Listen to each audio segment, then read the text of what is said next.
Hi, today I want to share some insights that I gained after my first marriage fell apart.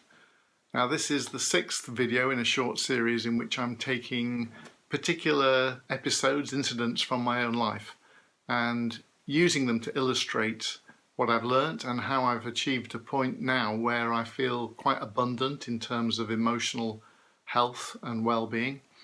And I'm doing this really so that you too can live a life free from anxiety and stress.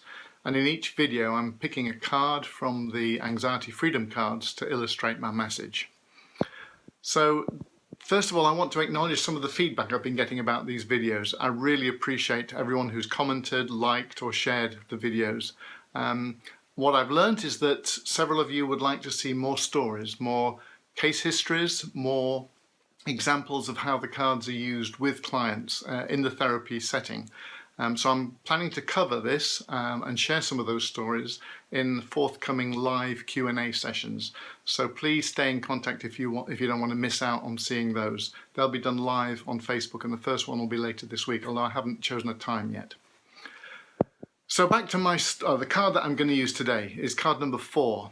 It's pattern matching, and this is one of the most interesting cards really, because it's a very simple concept, but it's also quite powerful and quite a profound concept, and it takes a little bit of getting your head around it.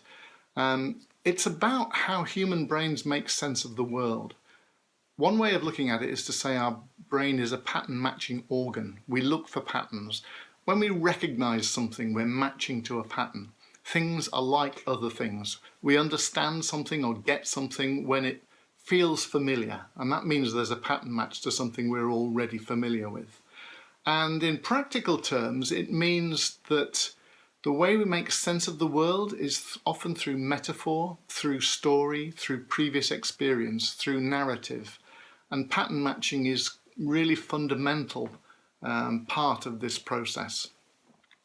So yeah, this is all about pattern matching. This is about story and narrative. And going back to my story, we're going back more than 20 years ago when, with my first wife, the communication between us broke down. It really stopped working. And we tried everything we could think of to re-establish it, but I had broken trust, which wasn't great. It wasn't a great help for that process. We tried the Relate marriage guidance system. That didn't really work well for us. I tried therapy, but there came a point where we had to acknowledge that the marriage really was over. And I found myself living alone. And as I said in the previous video, this was an epic failure. This was not something that I ever anticipated happening. Now, what was really interesting about the state that I went through in the next weeks after that pretty difficult breakup, and my kids were 8 and 11 at the time, was that on bad days, I felt I was poor, misunderstood, rejected, middle-aged bloke who'd failed at the one thing I cared the most about. And I was pretty low.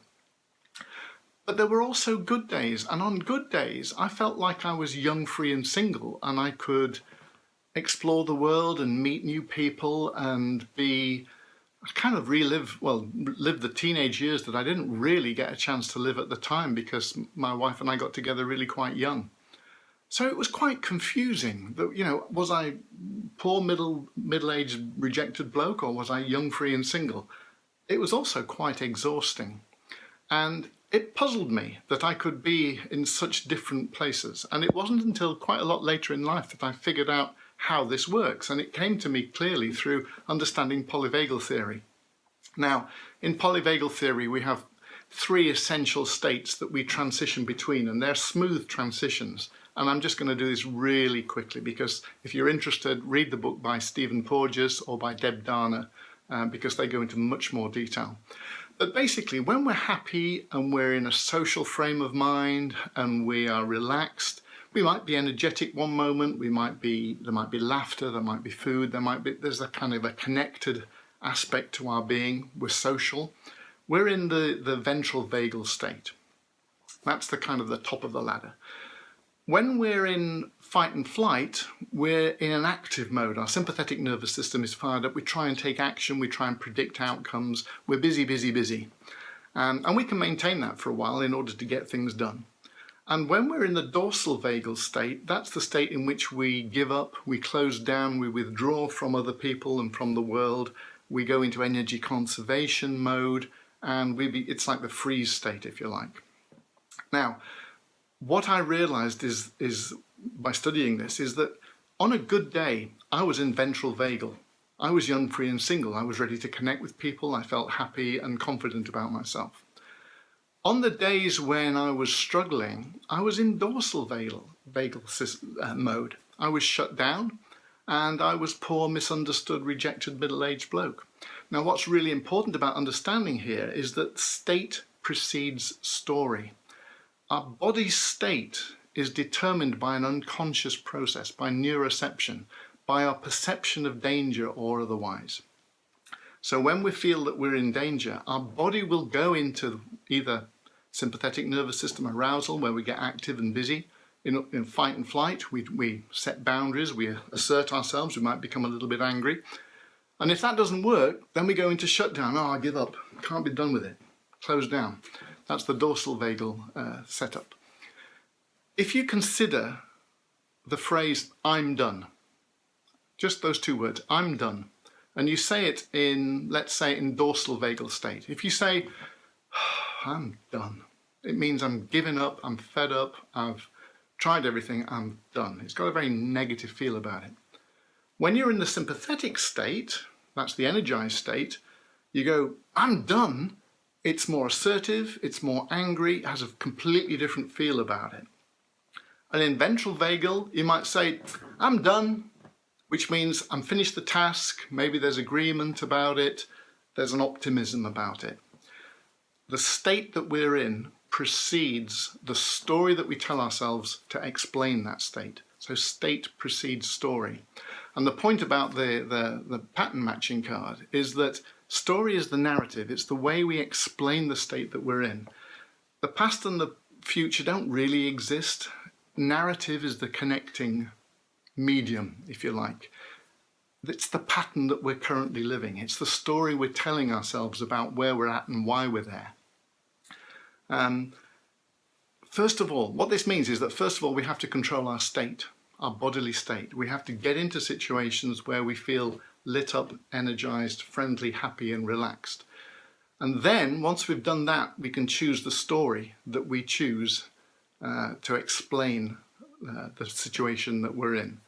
So state comes first and narrative comes second, but choosing the right story is key. And you'll learn in a future video how I related to the metaphor, the story of rock bottom being the lowest you could get. And once you reach rock bottom, there's only one way to go, and that's back up. So eventually, later on, that was the story I began telling myself, because I did become depressed after this experience, which was kind of stressful.